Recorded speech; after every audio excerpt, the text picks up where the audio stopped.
And welcome back, everybody. We are here for the semi-finals of the tournament. Very, very short break. We weren't lying there. And I am joined by David once again. Welcome back, David. And oh my lord, I still feel my heart trembling a bit from that match that we just had. Were you able to have a bit of a look out for it? Because a lot of things happened. Oh yeah. It was, yeah. I was watching the whole thing. I mean, like, we really showed how some of these inaccurate moves can get really scary. Like, we got precipice blades, we had rock slide, we had overheat, we had sleep powder, we had all the infamous moves that we've seen in previous generations come back to bite us this time. Yeah. And after the huge success of the Rotom Heat in the top 8 with Taran, seeing it now, it again versus Sun, but not quite being enough to clinch the win there. But definitely an interesting game. And really cool to see the Solgaleo too, kind of going toe to toe with Groudon, which you think would have such a great matchup. Right? No, I know, and it's because, of course, the functionality of having the weakness policy and stacking up the max steel spike boost for its defenses, as it is naturally faster than Groudon 2. But enough of that previous match. We are here for the semifinals. We're going to be featuring Eric Rios versus Guillermo Castilla for the first out of the 2 remaining semifinal matches. Both Zacians, they've got both Grimmsnarls.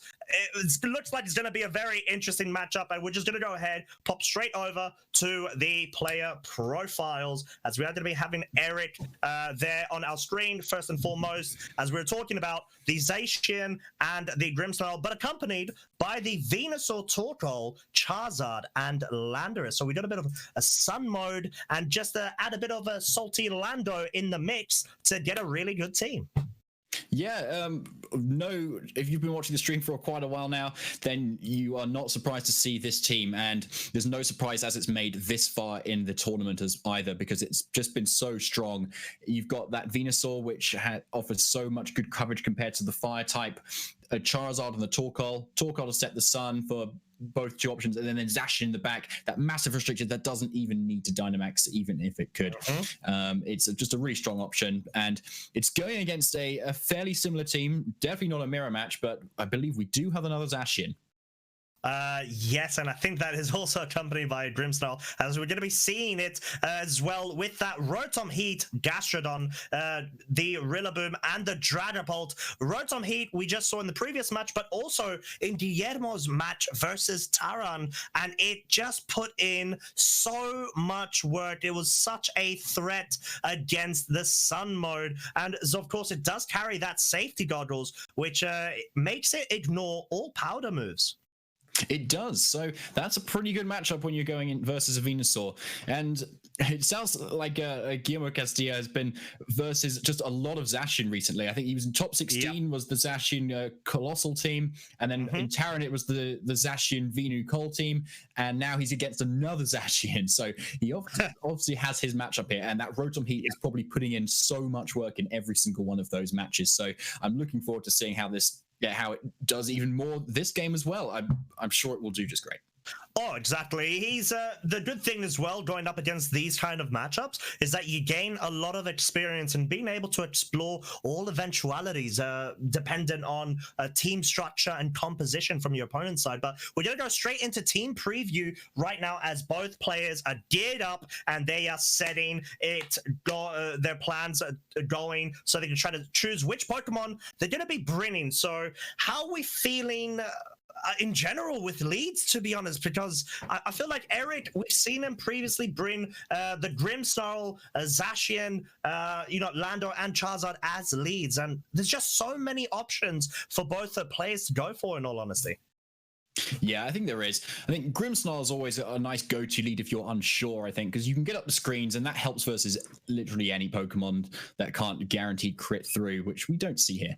So that's a pretty nice lead. There's nothing that's hugely threatening its setup either. We don't have any fake out on either side. I do say that although there is a Rillaboom, but I don't think there's going to be a Rillaboom coming to a matchup which, I mean, grass type just doesn't hit very much at all here. So Grimmsnarl's a fairly good lead, and I think on Guillermo Castilla's side, I think we've the Rotom is pretty nice too. I mean, the main threat is probably that Landorus. So you just pair Rotom with, say, something that deals with Landorus, and that's what he did versus Terran as well. He led the Rotom with the Dragapult, which it offers a natural outspeeding, able to get off those max Wormwinds and those Airstreams to help the Rotom then outspeed it as well. And Rotom has a lot of bulk behind it too, so it can eat, probably, even if it Dynamaxes, it's going to be living a lot of hits. So I think if I was made a call to who has the matchup here, I think I'd maybe go with Guillermo Castilla at this point. But we're going to see how the leads turn out, because that often dictates quite a lot during this match. Definitely will, as we're going to be seeing Guillermo lead with the Rotom Heat and Dragapult. This is similar to what he did actually lead against Terran, as we see the Grimmsnarl and Landorus being chosen over on Eric's side, being able to obviously get its Intimidate off, but not having any sort of effect, as the Clear Body from Dragapult is activated, and Rotom Heat mainly is a special offensive powerhouse. It sure is. So, yeah, we've got some fairly not too surprising leads here. Grimmsnarl is offering that Thunder Wave pressure at the moment versus this Dragapult, which is probably going to scare it enough that it probably won't Dynamax this turn, even though it does want to get those max Wormwinds off. But because if you want to take a Thunder Wave, then that's not going to be amazing for your position at the moment. So, yeah. But Rotom is in an interesting position too, because it is threatened by that rock slide. So Eric's made a great lead here, I think. That's able to cover that Dragapult slot with using his Landorus as well. So, and here's a switch out. Wow, so Rotom Heat's going to be switching out for the Zacian, coming now onto the field, activating its Intrepid Sword ability, being able to bring it back from neutral up to +1 of its attack. And we see the Grimmsnarl not playing around, going for Thunder Wave onto the Dragapult, allowing this Landorus to outspeed it, which it naturally would not be able to do, being able to get a U-turn off onto the Dragapult and get some quite important damage dealt, because every little bit of chip matters, but more importantly gets the pivot action going, and is going to be able to, within the mid-turn, get the Charizard in. And guess what? The Dragapult is fully paralyzed, David, and it's not even able to get a single move off right now. No, not a single move indeed. And it was probably likely going for a Will-O-Wisp, though, into the Landorus slot would be my guess. And with the Charizard coming in there, it probably wasn't going to be doing much with that anyway, being a fire type. So a bit of a dead turn, as it were, but a really key Thunder Wave paralysis on that Dragapult, I think. It's such a fast Pokemon that now has been brought very slowly down and likely is no longer a candidate for Dynamax, unless Guillermo is feeling a little bit lucky, to be honest, in this match. But yeah, Eric's in a position now where he hasn't set up any screens yet, but he hasn't needed to either, because he hasn't taken any damage. So if he'd set up a screen, he'd probably that would be a wasted turn. So now he has the opportunity to make the full use of those now. And another switch out for Guillermo Castilla. Another switch out right now, bringing the Rotom Heat back in and taking the Zacian off the field, as Grimmsnarl's actually going to be switching out over on Eric's side for his own Zacian, just maybe wanting to exert some pressure over time and maybe combine this offensive pressure with a G-Max from the Charizard, which of course it is confirmed. So how are we feeling? What are you expecting Eric to try to go for with this Charizard? Airstreams are always a nice option here. There's no Trick Room on Guillermo's team, so Airstream is very nice and safe. You're going to be outspeeding everything if you start going to get those up.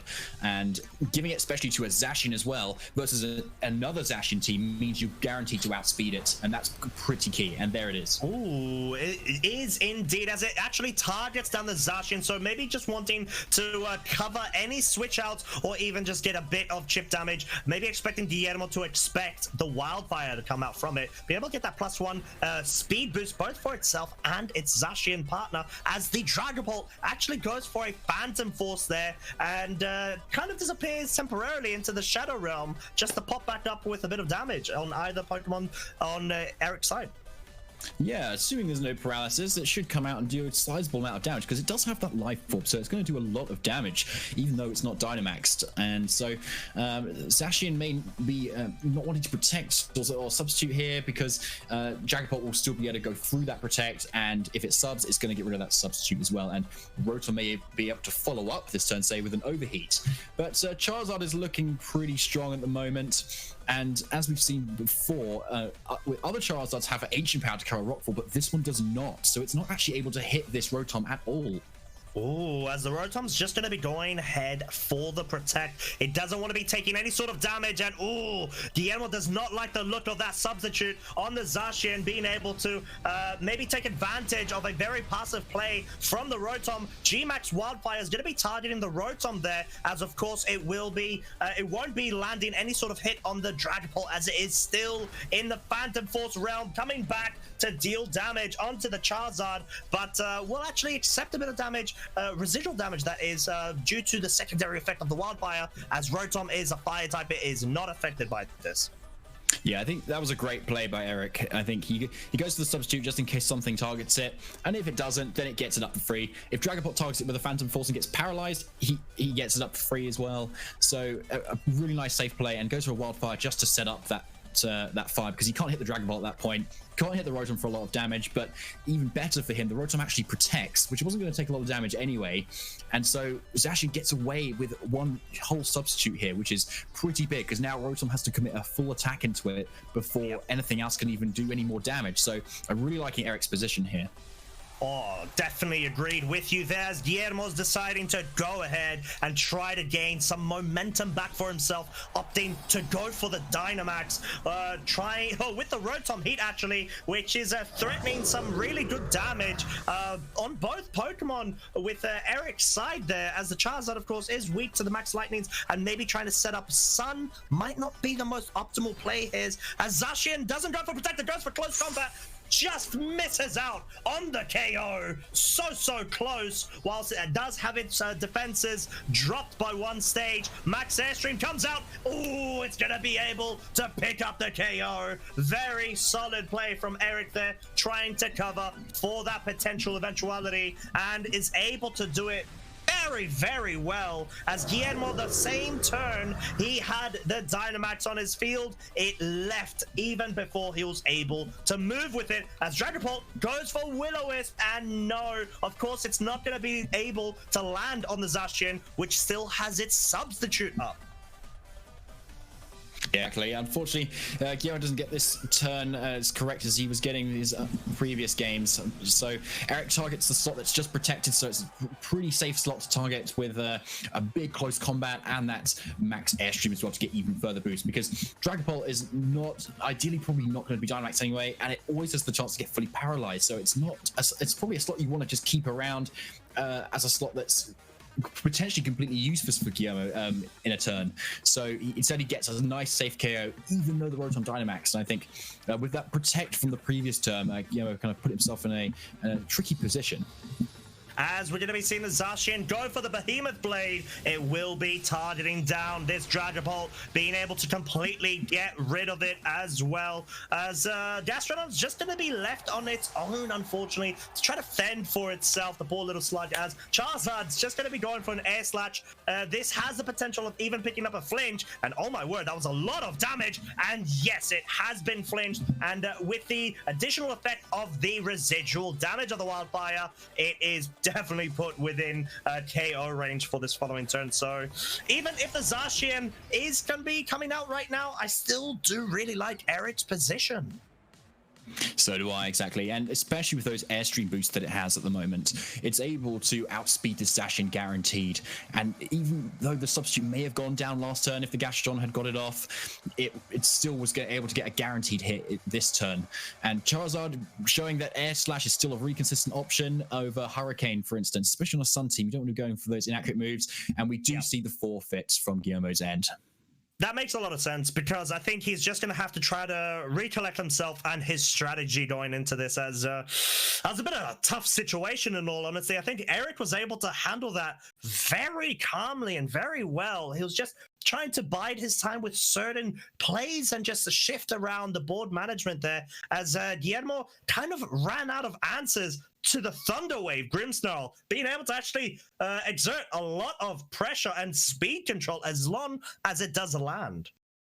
I think that's a really key part of it, actually, especially just leading it off the bat. Anything that was going to do a lot of damage to the rest of Eric's team, it could get hit by a Thunder Wave. So you've got that Zacian, you've got that Dragapult, which are quite big threats. And then the Rotom obviously can't get hit by it, but he leads the Landorus to cover for it. So I really love that lead from Eric that he did there, when it was able to go, you can almost say counter Guillermo's lead that he did there. So I'm wondering if he's going to lead maybe something different, just trying to shut that down. Maybe he will like play a bit more slow pace this time potentially. Maybe he'll lead his own Grimmsnarl, start setting up some screens again and then maybe I'd like to see maybe the Rotom Heat come in potentially on the late game after the screens have been up. He's whittled away, he's chipped a few things down, maybe get in a position to set up and then go for some big KOs, because on Eric's end he's controlled it quite well with that Landorus, but I'd say with that Rotom Heat that is probably the key for him to take this game, and especially as this Charizard on Eric's end doesn't actually have a way of hitting it. So if that's his Dynamax option, then Rotom is looking pretty good if as long as it doesn't take too much damage, and that was probably the issue last time. But before it Dynamaxed, it took over half its HP gone, and then when it Dynamaxed, it just went down. Yeah, I think it did, and that was definitely the issue with it. So Guillermo's going to have to definitely think about another way in trying to tackle this. Do you think maybe we could even see Gastrodon as a lead? Potentially, yeah, because Gastrodon is a really nice typing here, and again, this Charizard doesn't have a way of, or any grass moves of hitting it here as well. And with a Gastrodon, you can put on a lot of pressure with that Earth Power on the Scald. It doesn't have the yawn like on previous Gastrodons we've seen here, but it instead does have that recover. So kind of a bit more like a Porygon 2 in that sense. It's able to do a little bit of damage and recover and maybe stall out end games, but a bit of a useless Storm Drain on this team. But I wouldn't be surprised to see it, especially as a switch in for a potential Zacian. Definitely, as we do actually have an adaptation from both trainers with regards to their leads. We've got Grimmsnarl and Rotom Heat over on Guillermo's side, and the Grimmsnarl and Landorus Therian on Eric's side. Yeah, so Eric sticking with what he knows, and Guillermo does lead that Rotom, but again, yeah, that Grimmsnarl he does lead because Rotom took a lot of damage previously, and Guillermo knows that Rotom is probably the key to this game, and to protect it, he needs to set up some more screens of his own. However, with that Landorus there, he's not able to get off a lot of Thunder Waves, for instance, but here comes the set. Here comes the Rock Slide, and it actually misses on Gastrodon, which switched in for the Rotom Heat to try to take that damage, or no damage at all from what it seems, as though Spirit Break actually comes out from Guillermo's Grimmsnarl onto Eric's, and we just see a trade-off. Oh no, the Grimmsnarl on Eric's side actually goes into Gastrodon and gets a critical hit, whilst being able to drop its special attack to -1 right now. So overall, I feel like Eric may have actually gained more than Guillermo during that turn. Yeah, I think so. So even despite the crit there, I think it was a fairly interesting turn, but I think Guillermo was maybe hoping Eric would commit and go for the Dynamax on Landorus there, commit a Rockfall into the Rotom slot and catch that there. But Eric doesn't quite go for it just yet. He doesn't want to commit it just too far because he knows that Rotom's not going to do a huge amount of damage back. But here comes the screens now. Yeah, Reflect being set up from Guillermo's side right now. Landorus going for the Rock Slide, evading the Gastrodon second time in a row, but it will be able to get a bit of chip damage onto the Grimmsnarl. Of course, it would have been negligible damage onto the Gastrodon as it is resisting it, but Spirit Break from Eric's side is going to be able to put the Grimmsnarl on Guillermo's side within range to get KO'd the following turn, as the Gastrodon actually goes for the recover there, being able to get back up to full HP. Yeah, it's cool seeing the Gastrodon kind of do its thing now. We're saying with lack of Dynamax that could be nice, but with the lack of Dynamax here, Gastrodon's able to kind of cling on and recover all the damage. And we see the light screen being set up from Guillermo's side and a Reflect on Eric's side. So just trying to slow play this essentially and try to set up the screens, as we do know Light Clay being the choice of item on Guillermo's side, as well as I think Eric's at the moment. Rock Slide not even able to be enough to pick up the KO on Grimmsnarl. Very slow play, but I feel like they're setting up and waiting for the other person to try to click the Dynamax button. Yeah, I think so. Fortunate flinch on there for the Landorus. I think Gastrodon could have got a Scald onto the Landorus, which would have been interesting to see if we've got a burn, but nothing here. Just a bit of a slow start, but I'm sure it will pick up soon. It definitely will, as we see the light screen being set up on Eric's side now as well. Rock Slide will be enough to pick up the KO on Grimmsnarl. Let's see if it gets another flinch on the Gastrodon, or if the Gastrodon can actually move. At -1, let's not forget Elvit's special attack. It does move, gets a Scald. Can it try to get a burn? It does not. So Guillermo was hoping to try to get that burn in order to apply damage mitigation on the Landorus, as he is going to be bringing in the shiny Rotom Heat right now, as it is slightly threatened a bit damage-wise from this Landorus, isn't it? I think it is, yeah. As there's no burn on that Landorus, we do now see still a big threat for this Rotom, and we do see it go for the Protect. Oh, okay, going for the Protect. Landorus tries to go for yet another Rock Slide. It doesn't mind getting potential flinch on the Gastrodon as well, whilst chipping away at tiny segments its HP, as the Grimmsnarl actually tries to target the Rotom Heat to try to get a special attack drop there. Not able to do so. Gastrodon breaks out from potential flinch, goes for the Scald, second one in a row, into the Landorus slot, and does not pick up the burn. Yeah, still no burn there. So Eric's really rolling the dice at this point, because I'm trying to think what's in the back that could still help with this Rotom, even if this Landorus gets burnt or goes down, because there doesn't seem to be too many options, especially now all these screens are up. As the Gastrodon's actually going to be switching up for the Zacian over on Guillermo's side. He's expecting the Rock Slide slow play to come out from this Landorus yet again, from what it seems. As we're going to be seeing the Landorus, it does indeed go for the Rock Slide, but it will be able to deal relatively respective chip damage onto the flinch, onto the Rotom, whilst being able to pick up the flinch as well. Spirit Break connecting into the Rotom, and Eric is in control right now, being able to bring that special attack down to -1. He has, exactly. Rock Slide did what Rock Slide does best, and that is flinch. But Guillermo has turned up the offense now with that Zacian coming in here. It's able to go for some big hits into this Landorus particularly. However, because this Grimmsnarl still does have that Thunder Wave, it's still able to slow it right down. Yeah. And though it will likely be able to live an Earthquake from Landorus, but Landorus does still have the option of Dynamaxing, taking a KO on the Rotom or on the Zacian. It does indeed, as the Rotom's actually going to be switching up for the Gastrodon, maybe wanting to have that immunity as a switch in for the following turn, as the Zacian's just going to go for the Protect, wanting to protect himself from that Thunder Wave and maybe a potential double up with the Max Quake. But Eric is not biting Guillermo's bait right there, and he just goes for the very smooth slow play of Thunder Wave and Rock Slide, as the Zacian is kind of half expected to switch into Landorus maybe. Yeah, potentially. I mean, Rock Slide is a very safe thing to just keep chipping away at things, prevents things setting up like that Rotom, and just apply a general pressure, because this Landorus is in a really solid position, especially combined with the Thunder Wave pressure as well. Because if that Thunder Wave does go off and get to that paralysis versus Zacian, it's then got a chance to just completely miss its turn, even on that same turn. So it's really risky for Guillermo at this point. And with this slow kind of game that we're being played here, as one Thunder Wave over a slow game can make a lot of difference and have a lot of opportunities to get those full paralyses. But Gastrodon is the Dynamax target.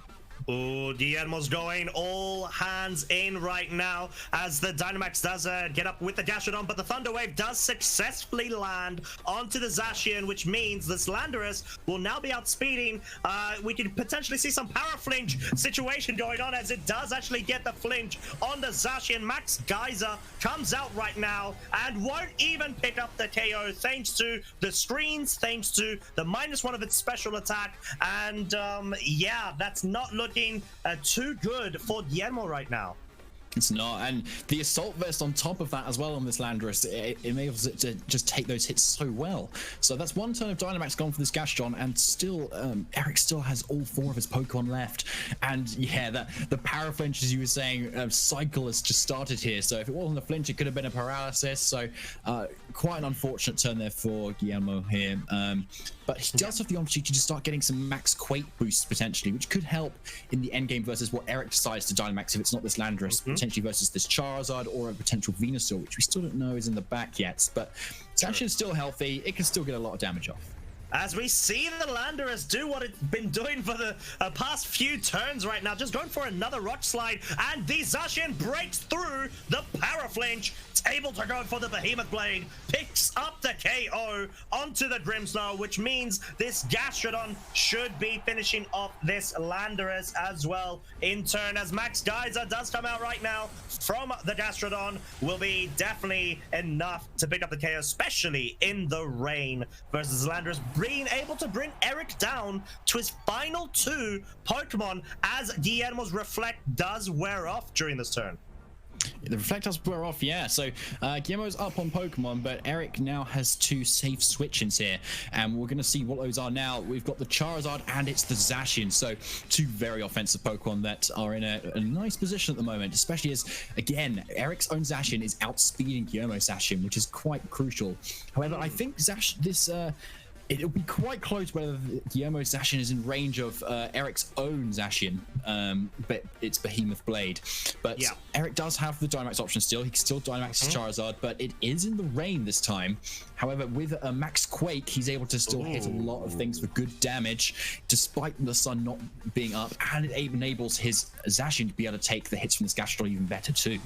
Oh, there's no switch out. I was expecting maybe Guillermo to try to go for a read and switch the Zacian out for the Landorus, which really could have gained a lot of momentum. But of course, we will see what will actually happen as Eric has gone ahead. He's got the G-Max Shiny Charizard on the field. There are no switch-ins, so he's definitely happy to see that, as the Max Quake will be potentially landing if he does opt to go for it, of course, as Eric does go for the Behemoth Blade. His Zacian moves first. Does it pick up a KO on the Zacian on Guillermo's side? No, it does not, because don't forget, Reflect did expire. It did have a potential chance to do it, but no, the Max Quake comes out. The double up is confirmed, as well as Zacian's exit out of this game too, leaving the Landorus Therian in the back to come in, and this Gastrodon to hopefully try to pick up a KO at -1 special attack in the rain against this Charizard. But then again, the Charizard did just get a Max Quake special defense boost, as it doesn't even do half of what it really did want to do, as the light screen now on Guillermo's side does expire, and the Reflect on Eric's side now does as well. Yeah, I think Eric may have some light screen turns left on his end, so he was able to take that rain boosted water attack from Gastrodon rather well.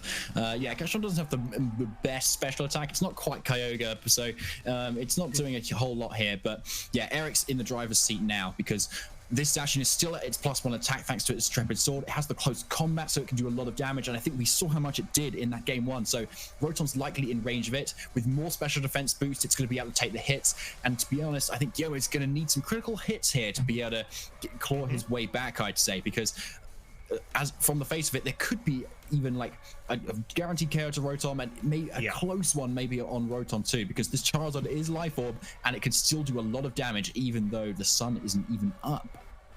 Definitely, as apologies, I'd said Landorus before. I actually meant Rotom Heat on Guillermo's side, as we're going to be seeing the Gastrodon go for the Protect on Guillermo's side, just not wanting to accept any sort of damage. But no Protect on the Rotom Heat. Close combat connects, picks up the KO, and Eric is looking to be in fine form going into the finals at this point, having that game 1 advantage in this game 2. Max Airstream just trying to go for the neutral damage right now. Let's just try to whittle down this Gastrodon over time, as of course either the Zacian or the Charizard would have been able to pick up a KO the following turn.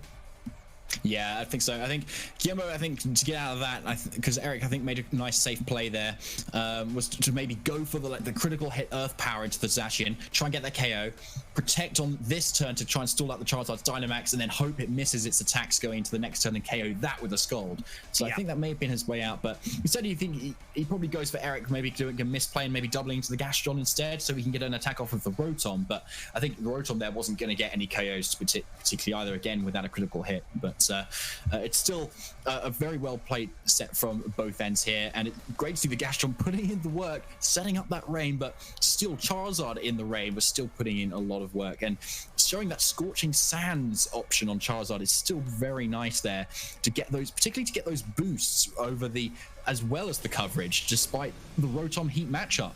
So a well played set from Eric.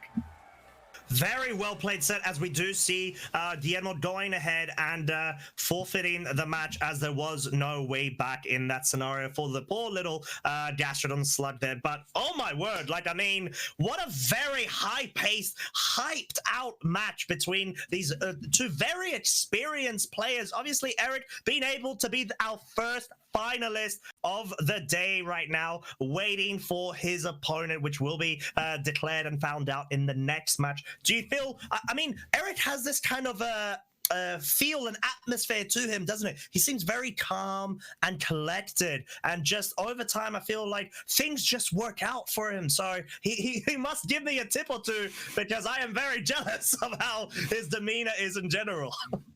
Yeah. Would you say you're a bit more of a Guillermo Castilla yes. kind of guy rather than an Eric Rios? Yeah. Okay. Yeah. I think he's done very well to play that. I think the match itself, I think, could have still gone either way, even though it was a 2-0. But on the whole, just. It's hard to say on the matchup, because Rotom, he still, in theory, had such a good matchup going into that. But I think Eric was good at like pressuring it at every stage. So leaving the Landorus in, just rock sliding. There was no way the Rotom could come in. If it tried to set up, it couldn't.